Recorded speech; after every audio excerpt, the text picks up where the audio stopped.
ሰበር ዜናዎች ከመካከለኛው ምስራቅ እየወጡ ነው። ዶናልድ ትራምፕ በጣም ሚስጥራዊና ወሳኝ የተባለ ከደህንነት ኃይሎቻቸው ጋር በሲቹዌሽን ሩም ውስጥ ስብሰባቸውን ካጠናቀቁ በኋላ የተሰማው መረጃ አስደንጋጭ ሆኗል። ትራምፕ ከእስራኤል ጋር በመተባበር ወደ ጦርነቱ ለመግባት ሐሳብ እንዳላቸው ተሰምቷል። በእርግጥም አሜሪካ ካልተሳተፈች ውጥኗ የማይሳካላት እስራኤል በመጨረሻም ከትራምፕ ይሁንታን ልታገኝ ይመስላል። ኢራን ይህ መረጃ ከተሰማ በኋላ አሜሪካን ወዲያውኑ ያስጠነቀቀችው ወደ ጦርነቱ ውስጥ እጅሽን ካስገባሽ ዘመናዊ ሚሳኤሎች አነጣጥር ያለው አንዱም በአካባቢያችን የሚገኝ የጦር ሰፈርሽ አይቀረንም እናወድመዋለን ብላለች ኢራን። ጦርነቱ ሌሊቱን ተባብሶ ሲቀጥል በሁለቱም በኩል ውድመቶች እንደቀጠሉ ናቸው። ቻይና አሜሪካን ባስጠናቀቀችበት መግለጫዋ የጦርነቱን እሳት እያራገብሽ ነው ስትል አሜሪካን አስጠንቅቃለች። አክብሮታዊ ሰላምታዬ በያላችሁበት የምድር ዳርቻ ሁሉ ይድረሳችሁ። ሰላም ጤና ይስጥልኝ ክቡራትና ክቡራን የዩቲዩብ ቻናል ቤተሰቦች እንደምን ቆያችሁኝ? የሰዓቱን ሰበር መረጃ ይዤ ቀርብ ያለው አብራችሁኝ ቆዩ። ሰብስክራይብ በማድረግ የደወል ምልክቷን በመጫን የተለያዩ ሀገራዊ እንዲሁም ዓለም አቀፋዊ መረጃዎችን ማግኘት ትችላላችሁ። በቀጥታ ወደ መረጃዎቹ አልፋለሁ። በመጀመሪያም ሌሊት በተፈጸሙ ጥቃቶች የተሰሙትን ሰበር መረጃዎች ልንገራችሁ። ኢራን ሌሊቱን ከፍተኛ የተባለ ጥቃት በእስራኤል ላይ ከፍታ አድራለች። ሊነጋጋ አካባቢ ደግሞ እስራኤል ጥቃቶቿን በኢራን ላይ አድርጋለች። ኢራን የእስራኤል አየር ኃይል ጦር ሰፈሮችን በሚሳኤል መደብደቧን አስታውቃለች።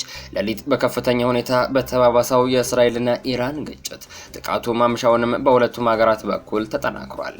ኢራን የእስራኤል አየር ኃይል ጦር ሰፈሮችን በሃይፐርሶኒክ ሚሳኤሎች መደብደቧን አስታውቃለች። የኢራን አብዮታዊ ዘብ በኢራን ላይ ጥቃት ለመሰንዘር የሚያገለግሉ ናቸው ባላቸው በእነዚህ የአየር ኃይል ጦር ሰፈሮች ላይ እርምጃ መውሰዱን ገልጿል። በመግለጫው ድብደባው እስራኤል የኢራንን ሉዓላዊነት በመድፈር በግዛቷ ውስጥ ለፈጸመችው ጥቃት የተሰጠ ምላሽ ነው ብሏል። በምሽቱ የሚሳኤል ድብደባ እስራኤል በኢራን ላይ ጥቃት ለመሰንዘር ትጠቀምባቸዋለች ያላቸው በርካታ የአየር ኃይል ጦር ሰፈሮችን መደብደቡን መግለጹን ሲኤንኤን ዘግቧል። ኢራን አዲስ ምርትና ዘመናዊ የሆነውን ፋታህ አንድ ሃይፐርሶኒክ ሚሳኤልን በዚህ ጦርነት ለመጀመሪያ ጊዜ ወደ ቴል አቪቭ ማስወንጨፏን አስታውቃለች። የኢራን አብዮታዊ ጥበቃ ጓድ አይአርጂሲ ትላንት ማምሻውን ፋታህ አንድ ሃይፐርሶኒክ ሚሳኤልን በእስራኤል ማስወንጨፉን አስታውቋል። ኢራን እንደ አውሮፓውያን አቆጣጠር ኦክቶበር 1 ቀን 2024 በእስራኤል ላይ በፈጸመችው ጥቃት በደርዘን የሚቆጠሩ ፋታህ አንድ ሚሳኤሎችን ወደ እስራኤል አስወንጭፋለች። ሆኖም ይህ የፋታህ ሚሳኤል በአሁኑ ጦርነት ጥቅም ላይ ሲውል ይህ የመጀመሪያው ይመስላል። ፋታህ በሚሳኤል ለመጀመሪያ ጊዜ የታየው በ2023 ሲሆን የተሰየመው በኢራኑ ጠቅላይ መሪ አሊ ካሚኒ ነው። አይአርጂሲ ሚሳኤሉን እስራኤል አጥቂ ሲል የጠራው ሲሆን ይፋ ባደረገበት ወቅትም በኢራን ዋና ከተማ ቴህራን ውስጥ 400 ሰከንድ ወደ ቴል አቪቭ የሚል መልእክት የያዘ ትልቅ ባነር ጭኖ ነበር። በሌላ በኩል እስራኤል በኢራን ውስጥ ወታደራዊ ቦታዎች ላይ ጥቃት መፈጸሟን ከነጋ አሳውቃለች። 50 የሚሆኑ የጦር ጀቶችን በመጠቀም በኢራን ወታደራዊ ጣቢያዎችና መሳሪያዎች ማምረቻ ፋብሪካ ላይ ጥቃት ፈጽሜያለሁ ብላለች እስራኤል። ይህ በእንዲህ እንዳለ ትራምፕ ከሴኩሪቲ ኃይሎቻቸው ጋር በሲቹዌሽን ሩም ስብሰባ አድርገው ነበር። በዚህ ስብሰባ ላይ ዶናልድ ትራምፕ ፎርዶን ጨምሮ የኢራንን የኒውክሌር ማበልጸጊያ ለማጥቃት ከእስራኤል ጋር ለመተባበር ሐሳብ እንዳላቸው ገልጸዋል። ነገር ግን የፕሬዝዳንቱ አማካሪዎች ውድቅ እንዳደረጉትና ሙሉ ለሙሉ ስምምነት ላይ እንዳልተደረሰ ለመረጃው ቅርበት ያላቸው ሰዎች ገልጸዋል። አሜሪካ ጦርነቱን ልትቀላቀል ትችላለች የሚል ከፍተኛ ግምት አለ።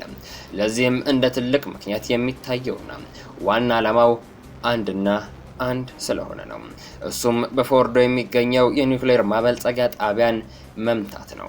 ይህ ጣቢያ ከሌሎቹ ለየት የሚያደርገው ቦታ ነው። ፎርዶ የተገነባው ከመሬት በላይ ሳይሆን በከፍተኛ ተራራ ሆድ ውስጥ ከ90 ሜትር በላይ ጥልቅ ላይ የተቀበረ ግዙፍ ምሽግ ነው። ይህም በተለመደ የአየር ጥቃት በቀላሉ እንደማይመታ ታስቦ የተሰራ ነው። የእስራኤል አየር ኃይል ያላቸው የተለመዱ ባንከር ባስተር ቦምቦችም ይህን ያህል ጥልቀት ሰብረው የመግባት አቅም የላቸውም ተብሎ ይታመናል። ይህን መቆለፊያ ሊከፍት ይችላል ተብሎ የሚታመነው ብቸኛው ቁልፍ በአሜሪካ እጅ ብቻ የሚገኝ ልዩ ቦምብ ነው።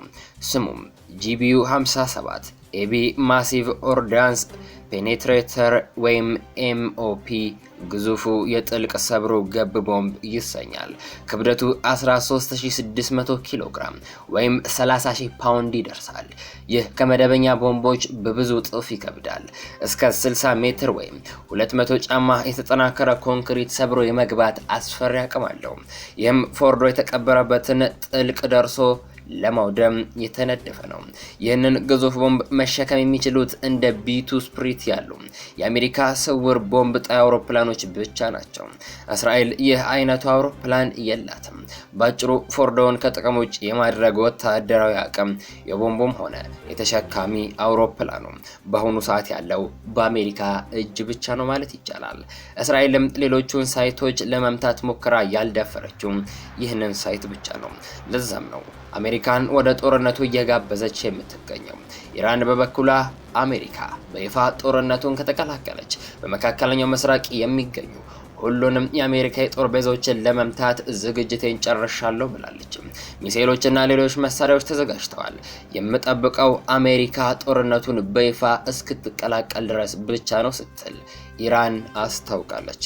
በተጨማሪም ኢራን የአሜሪካን ባህር ኃይል ለመከላከል የሆርሙዝ መተላለፊያን በፈንጅ ማጥመድ እንደምትጀምር አስጠንቅቃለች። ይህ በእንዲህ እንዳለ የኢራንና የእስራኤል ግጭት አሜሪካ እሳቱን በማራገብ እያባባሳች ነው ስትል ቻይና ከሳለች።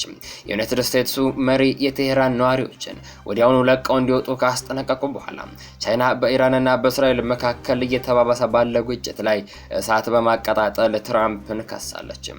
እሳቱን ማቃጠል፣ ነዳጅ ማፍሰስ፣ ማስፈራራትና ግፊት መጨመር የሁኔታውን መባባስ ለማርገብ አይረዳም፣ ነገር ግን የበለጠ እንዲባባስና ግጭቱን ያሰፋዋል ሲሉ የቻይና ውጭ ጉዳይ ሚኒስትር ቃል አቀባይ ጉኦ ጂያኩን በመደበኛ የዜና ኮንፈረንስ ላይ ስለ ትራምፕ አስተያየታቸውን ሲጠየቁ ተናግረዋል።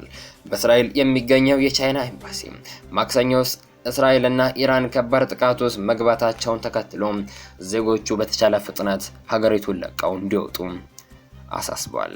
በየሰዓታቱ ልዩነት ሰበር ዜናዎች ከሚወጡበት መካከለኛው ምስራቅ ለሰዓቱ ያስኩላችሁ ሰበር እንዲሁም መደመጥ ያለበት መረጃ ይህንን ይመስላል። ከጥቂት ደቂቃዎች በኋላ በሌላ አዲስ እንዲሁም ሰበር መረጃዎች ተመልሰን እስክንገናኝ በያላችሁበት የምድር ዳርቻ ሁሉ ያማረና የተዋበ ጊዜ እንዲሆንላችሁ ተመኘው።